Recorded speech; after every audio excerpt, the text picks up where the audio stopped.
Assalamualaikum warahmatullahi wabarakatuh. Sebelumnya perkenalkan dulu, nama saya Ilham Cahyadi Prasetyo. Saya guru di SMP Islam Al-Hadi Mojo 8. Di sini saya akan menyampaikan materi IPA, terutama materi sebagai bab berikut ini. Nah, pemanfaatan lensa itu kita sudah tahu, kita sudah belajar, itu salah satunya pada alat-alat optik. Nah, yang paling dekat dengan kita itu adalah mata, ya. Kenapa? Karena mata kita ternyata memanfaatkan lensa cembung. Nah, ini bagian dari mata, ya. Dia ada lensa cembungnya nih, ini ada lensanya, ya. Nah, biasanya yang akan sering ditanya itu ini nih, ya, kornea, iris, kemudian kita punya pupil, kemudian kita punya lensa, kita punya retina. Nah, ini yang penting di fisika, kalau yang lain biasanya di biologi itu. Nah, kornea itu adalah tempat awalnya masuknya cahaya. Nah, kemudian lensa itu adalah tempat mengatur. Jadi lensa ini dia mengatur bagaimana bayangan itu bisa jatuh di sini. Ya, nanti kalau cacat mata kita akan belajar bayangannya jatuh di mana sih, gitu ya. Kemudian ada juga iris. Iris ini yang memberikan warna pada mata. Jadi kalau kita punya warna matanya warna biru, warna coklat, itu karena irisnya. Nah, yang penting juga pupil. Pupil ini celah yang dibentuk oleh iris. Jadi kalau kita dalam gelap, ruangan tiba-tiba gelap, biasanya kita agak sedikit memincingkan mata gitu ya. Kalau ruangan tiba-tiba terang, kita juga agak memincingkan mata. Itu sebetulnya pupil kita ya sedang bereaksi, ya, irisnya sedang bereaksi untuk mengatur besar pupil, sehingga cahayanya diatur supaya tidak terlalu banyak. Jadi kalau misalkan dari gelap tiba-tiba terang, pupil itu akan menyempit gitu, irisnya akan mengatur supaya pupilnya menjadi kecil, jadi cahaya masuk jangan terlalu banyak gitu. Karena ketika gelap ternyata pupilnya itu besar banget karena dia butuh cahaya banyak masuk sebanyak-banyaknya. Nah, kemudian retina. Retina ini adalah tempat bayangan terbentuk atau biasa kita sebut layar ya. Jadi nanti bayangan yang ada di retina itu seolah-olah layar, seperti kita pada proyektor, kita menembakkan proyektor itu ke dinding, itu layarnya. Nah, kalau di mata kita layarnya adalah retinanya. Nah, gimana sih cara kerja mata? Mata itu membiaskan cahaya yang dipantulkan benda di depannya. Jadi misalnya kakak nih sedang melihat mikrofon kakak gitu ya. Mikrofonnya itu memantulkan cahaya, cahayanya masuk ke dalam mata kakak, kemudian dibiaskan oleh lensa supaya jatuh di retina. Nah, jadi nih biasanya kita akan bermain di dua benda ya, benda jauh dan benda dekat. Nah, hubungannya apa nih kak? Nah, jadi gini, kalau misalkan lagi melihat benda jauh, matanya itu, lensanya itu harus sedemikian rupa supaya bayangannya jatuh di sini. Ketika bendanya dekat, lensanya juga harus mengatur tebal tipis dirinya supaya bayangannya jatuh di sebelah sini. Nah, kenapa dia harus bisa mengatur tebal tipis? Karena gini, jarak dari si lensa ke retina ini selalu tetap nih. Selalu tetap nih jaraknya. Sedangkan si bendanya bisa berubah jaraknya. Bisa di sebelah sini, bisa di sebelah sini gitu ya. Benda kebalik di sini gitu ya. Bendanya bisa banyak. Kita nggak bisa mengganti lensa mata kita. Wah, kita mau melihat benda jauh, lensanya dicopot dulu gitu ya, lensa mata dalam matanya dioperasi dulu, diganti sama lensa yang lain supaya bisa lihat jauh. Nggak bisa begitu. Jadi lensa itu dia akan menebal dan menipis. Nah, pengaturan tebal tipis ini biasa disebut akomodasi mata. Sehingga bayangan yang dihasilkan oleh mata itu dia selalu nyata, terbalik dan diperkecil ya. Karena bendanya di sini dia ditangkap layar yaitu retina kita, dia nyata, dia terbalik dan dia harus diperkecil supaya muat kan mata kita kecil gitu ya. Nah, kira-kira itu. Jadi kita di sini mengenal yang namanya akomodasi mata, yaitu menebal menipisnya lensa mata, mengatur supaya benda yang kita lihat itu jatuh di belakang, jatuh di retina kita. Mungkin kalau teman-teman mau coba, teman-teman bisa menaruh jari di depan mata teman-teman. Kemudian kalau teman-teman melihat jarinya atau melihat benda di belakangnya, itu agak sedikit berbayang sedikit gitu ya. Kalau kita lihat jari kita yang di depan mata kita, benda di belakang jadi berbayang. Tapi kalau kita melihat benda yang di belakang jarinya jadi berbayang. Nah, itu karena lensa kita menebal dan menipis. Nah, pada mata itu nanti ada yang namanya istilah titik jauh dan titik dekat. Ini akan sering banget kepakai pakai nanti di soal-soal alat optik ya. Yang pertama titik jauh, biasanya kita disebut PR, punktum rematum ya. Dia adalah titik terjauh mata mampu melihat benda ya. Jadi di mana sih paling jauh mata kita bisa melihat benda? Pada mata normal titik jauhnya itu tahingga. Tahingga ini bukan artinya wah kakak bisa melihat orang 1 kilometer di depan, bukan. Tapi kakak bisa melihat benda 1 kilometer di depan itu jelas, tidak berbayang ya. Kalau bendanya kecil banget ya kakak nggak bisa lihat. Tapi kalau bendanya besar kakak bisa lihat dia tidak berbayang. Misalkan kakak lagi di jalan melihat gunung yang jauh banget gitu ya, gunungnya itu nggak berbayang, itu titik jauh kakak. Kemudian ada yang namanya, titik jauh ini dicapai saat mata kita berakomodasi maksimum. Jadi lensanya menjadi setipis-tipisnya. Kemudian titik dekat namanya PP, punktum proximum. Jadi kalau ini tadi punktum rematum, ya ini punktum proximum. Nah ini apa nih? Ini kemampuan mata untuk melihat paling dekat. Nah, maksudnya apa kak? Kita kalau baca buku pasti ada jarak tertentu. Kalau jaraknya 5 cm di depan mata pasti nggak kelihatan juga. Kenapa? Karena titik dekat ini dicapai saat mata berakomodasi maksimum. Jadi lensanya setebal-tebal nih. Misalnya titik dekatnya 20 cm.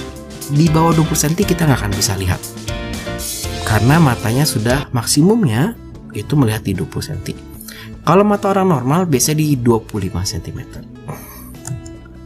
Nah gimana sih cara menghafal tuh kalau titik jauh tuh PR apa PP gitu ya? Gampang gini, kalau P dan P itu kembar nih, anak kembar dia dekat ya. Jadi PP itu titik dekat. PR itu di tengah-tengah ada si Q ya. Q ini orang ketiga sehingga mereka menjadi jauh. Maka PR itu adalah titik jauh. Cara menghafalnya gitu ya kalau yang mau menghafal.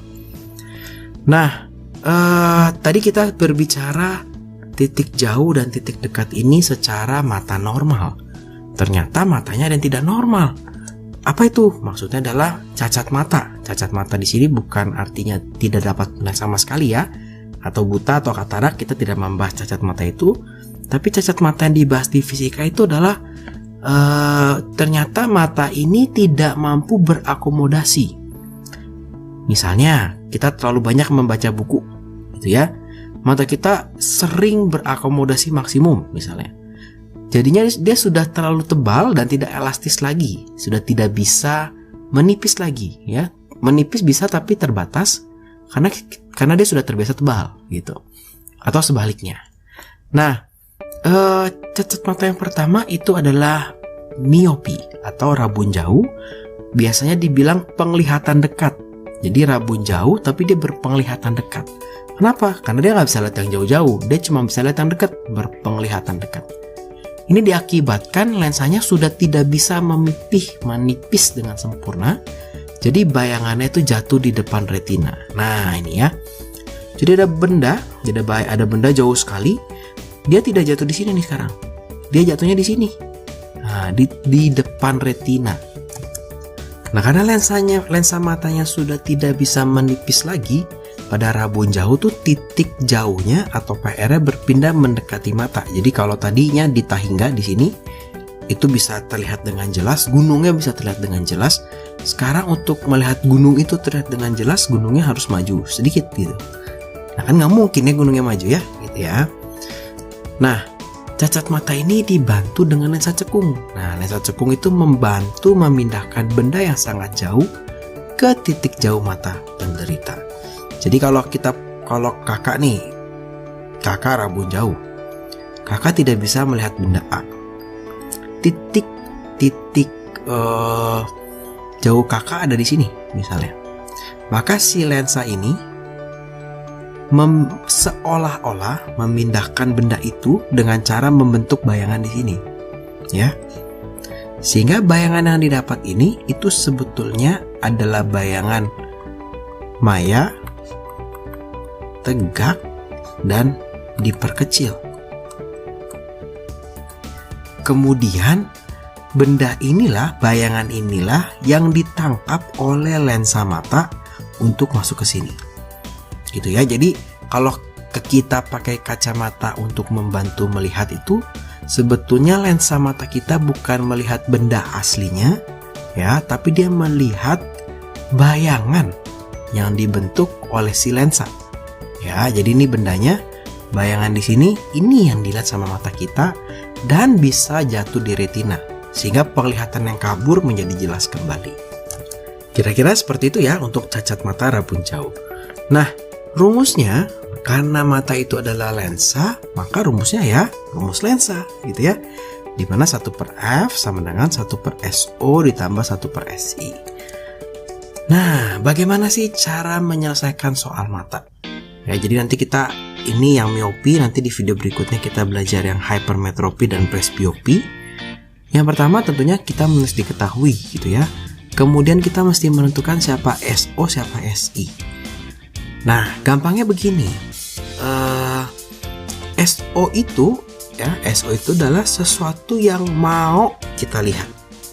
Ya, SO itu sesuatu yang mau kita lihat.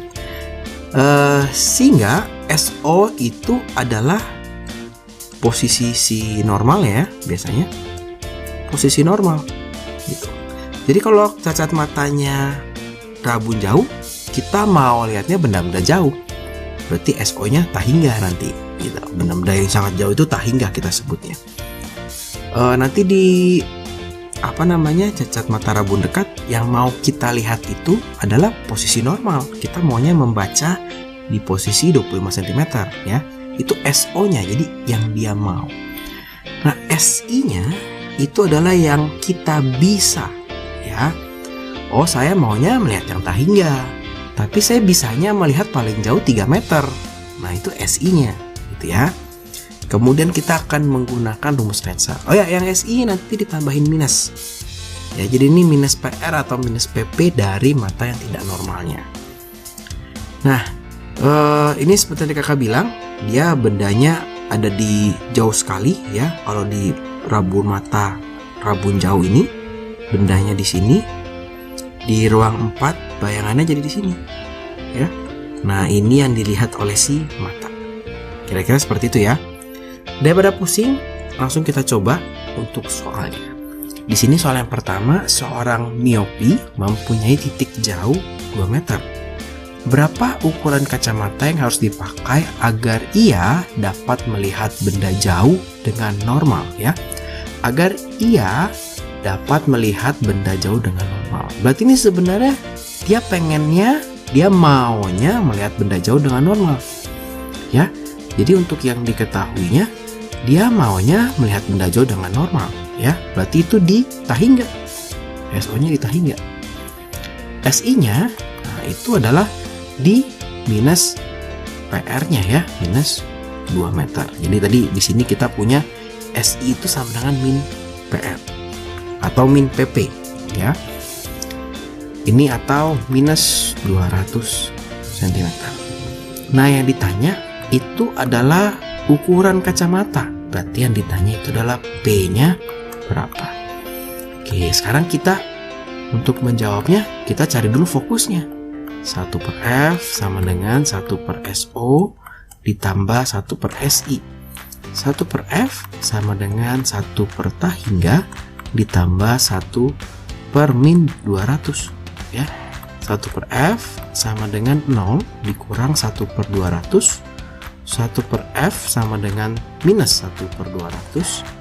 F-nya ini tinggal dibalik ya, jadi minus 200/1 gitu ya, atau minus 200 cm. Sehingga lensa kacamata yang dibutuhkan P-nya adalah 100/F ya, atau 100/-200. Ini adalah min setengah. Halo teman-teman, jumpa lagi bersama kakak di channel Lego Les. Nah, pada video kali ini kita akan melanjutkan pelajaran kita tentang alat optik. Kalau di video sebelumnya kita sudah membahas tentang mata dan juga membahas tentang rabun dekat, rabun jauh. Nah, di video kali ini kita akan membahas tentang rabun dekat dan presbiopi. Apa sih presbiopi? Itu dua-duanya rabun. Jadi lihat dekat rabun, lihat jauh rabun. Nah, Sebelum kita lanjut, jangan lupa untuk subscribe channel Legurles ya, tombolnya di sebelah kanan bawah.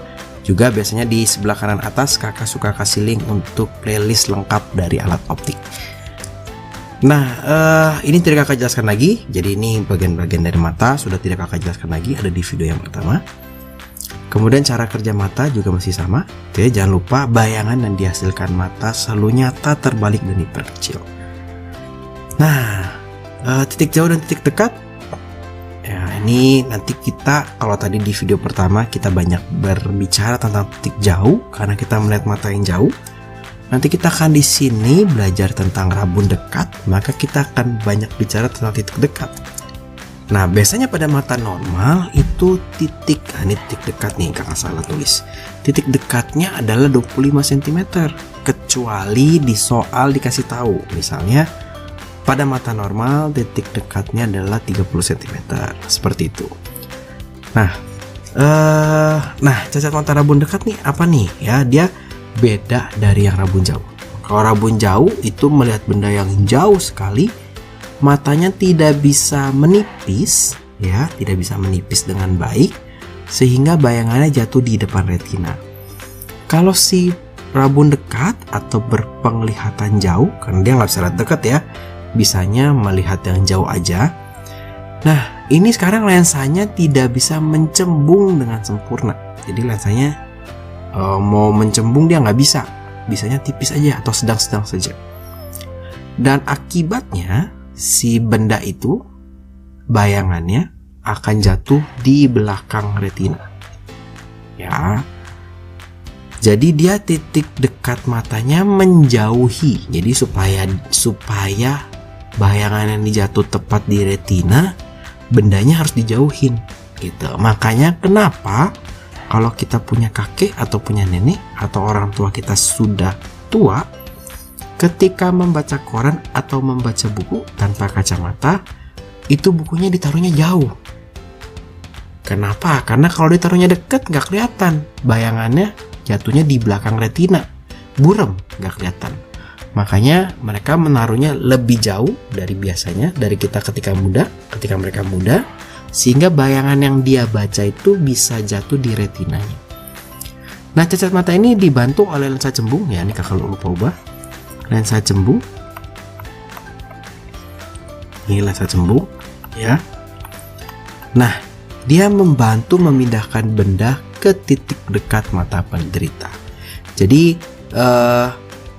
misalnya titik dekatnya di sini nih ya. Titik dekatnya di sini. Di berapa nih? Misalkan di 50 cm gitu ya.